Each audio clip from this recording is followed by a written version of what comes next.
Ecclesiastes chapter 7, verses 1 to 20. A good name is better than fine perfume, and the day of death better than the day of birth. It is better to go to a house of mourning than to go to a house of feasting. For death is the destiny of everyone. The living should take this to heart.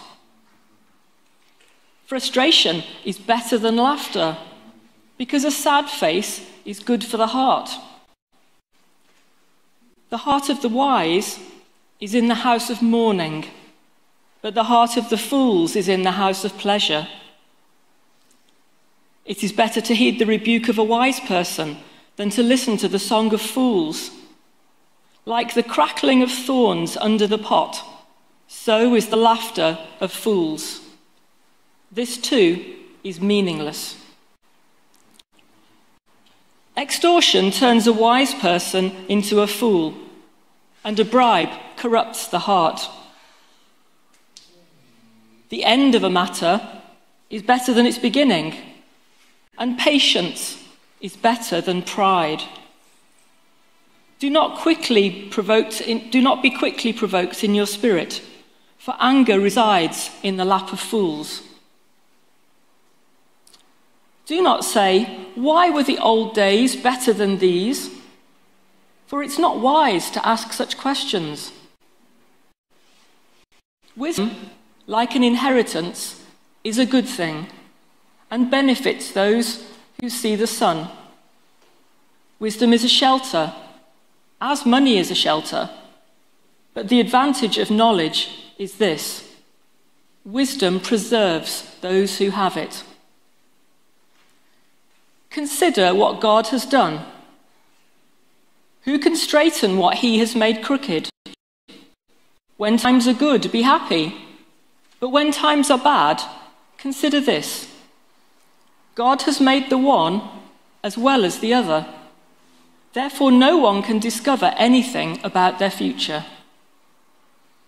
In this meaningless life of mine, I have seen both of these: the righteous perishing in their righteousness, and the wicked living long in their wickedness. Do not be over-righteous, neither be over-wise. Why destroy yourself? Do not be over-wicked, and do not be a fool. Why die before your time? It is good to grasp the one and not let go of the other. Whoever fears God will avoid all extremes. Wisdom makes one wise person more powerful than 10 rulers in a city. Indeed, there is no one on earth who is righteous, no one who does what is right and never sins. So I was reading these words, and as I read it, I was thinking, this sounds a lot to me like some fella who's spent too long at the pub and he's got one too many. Oh, what's the point?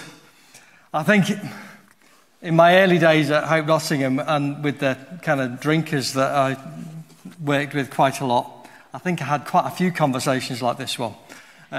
Ramblings, but not ramblings really. To be serious, this equally could be someone who is laid down with the burdens of life, possibly grief, struggling to find any glimmer of light. And it's hard when we read passages like this. We think, what's this doing in the Bible? But actually it speaks from a real sense of reality. For some people, sometimes, many of us perhaps, sometimes struggle with these kind of thoughts. What is the point?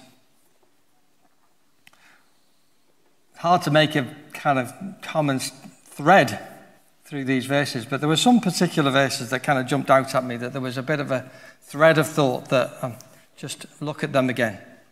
It says, the day of death is better than the day of birth. In this meaningless life of mine, I've seen both of these. The righteous perishing in their righteousness, and the wicked living long in their wickedness. Do not be over-righteous, neither be over-wise. Why destroy yourself? Do not be over-wicked. Do not be a fool. Why die before your time?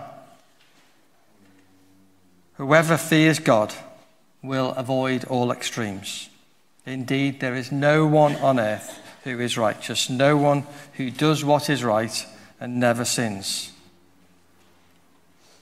To paraphrase the main points, by itself, this life has no purpose. We all fail, the wicked prosper, we're all going to die. I think the writer had definitely had a bad day.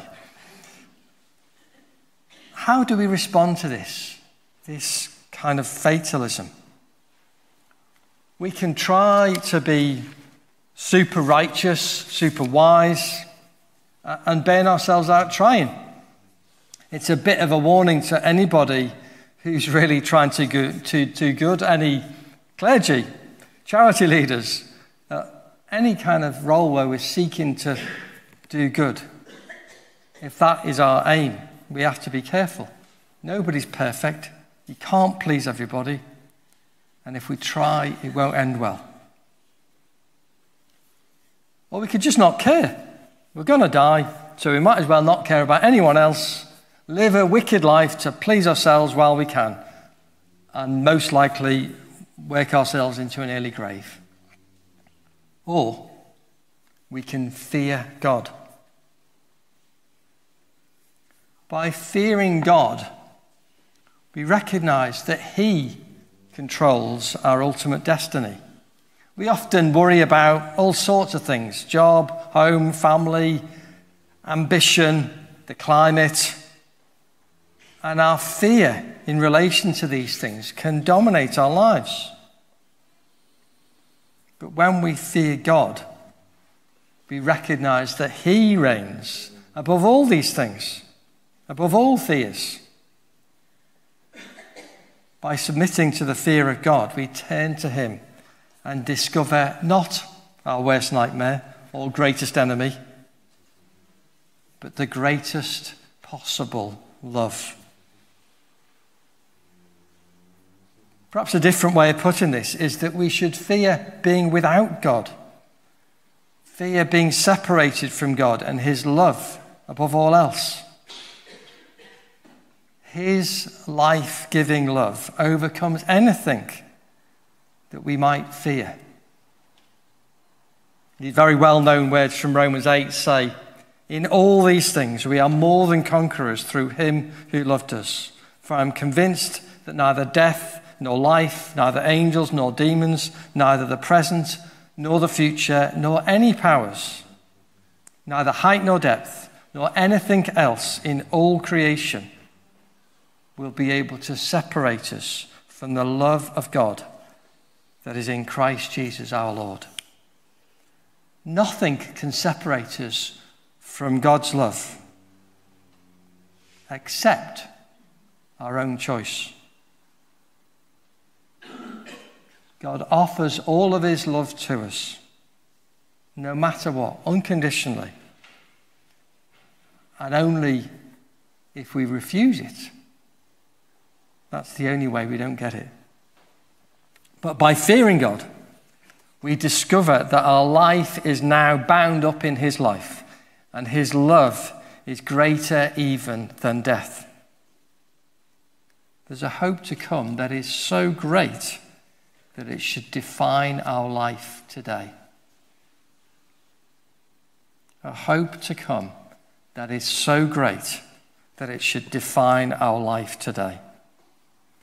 So at this point, we might want to ask the question, how then should we live? What should we do?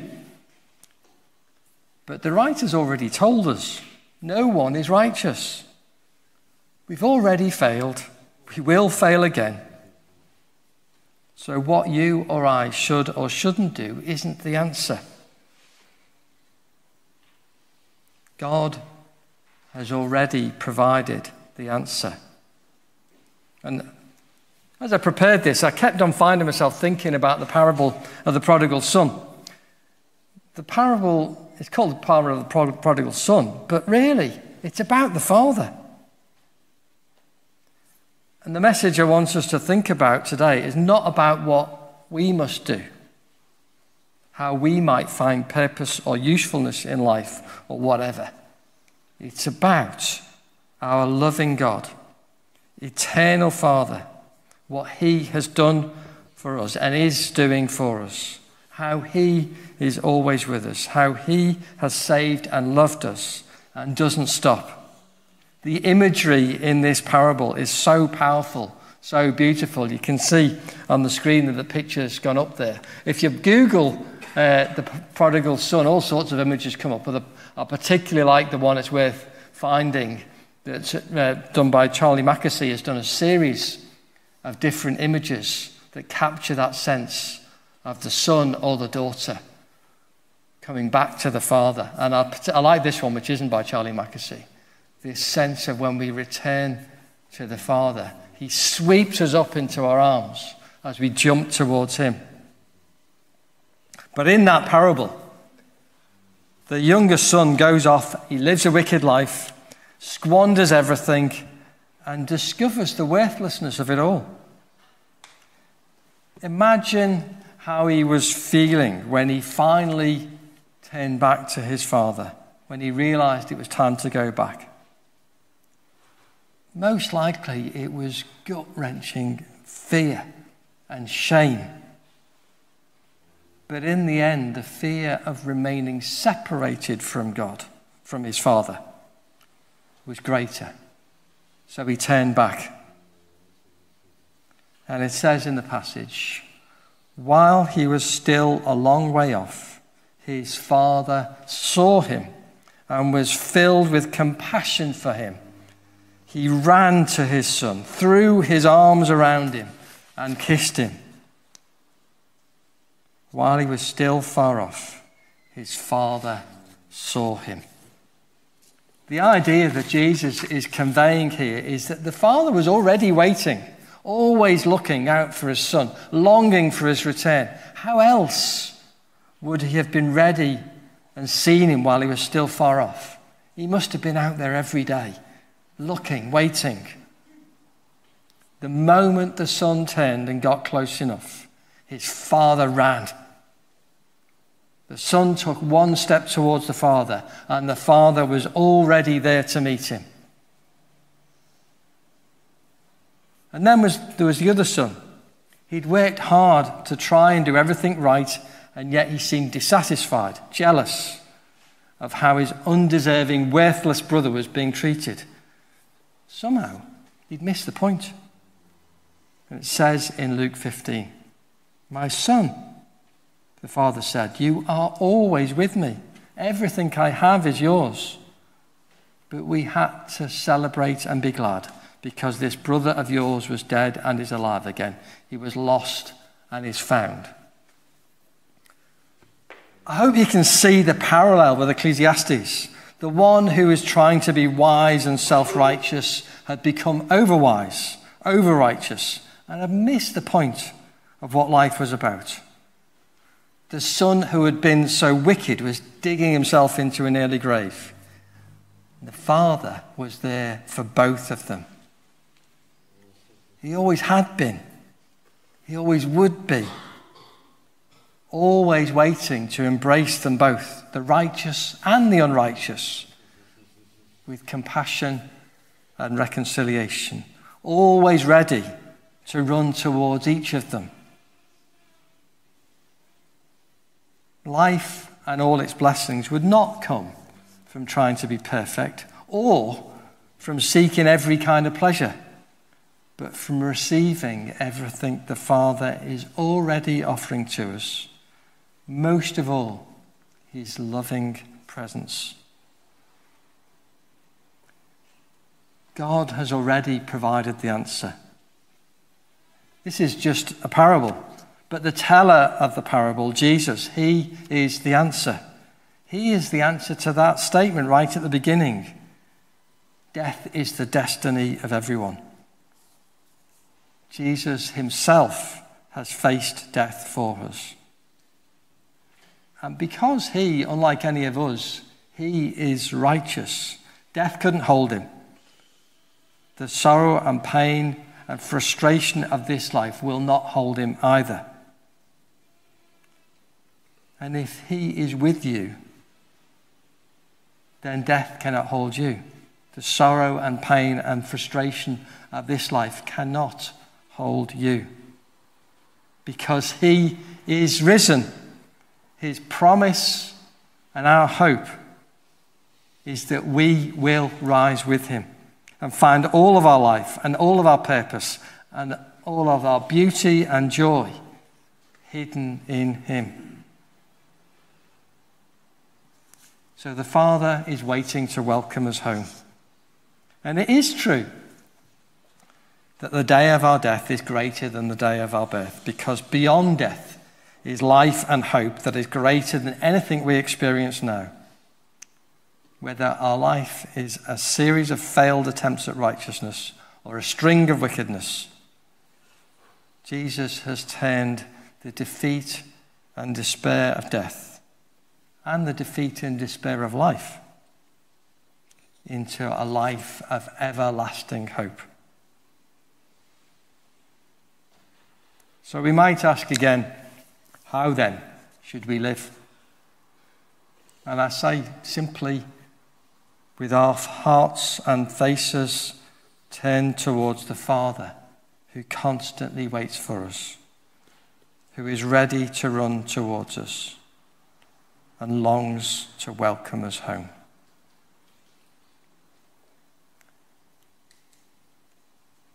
Isaiah 30, verse 18 says, "Yet the Lord waits to be gracious to you.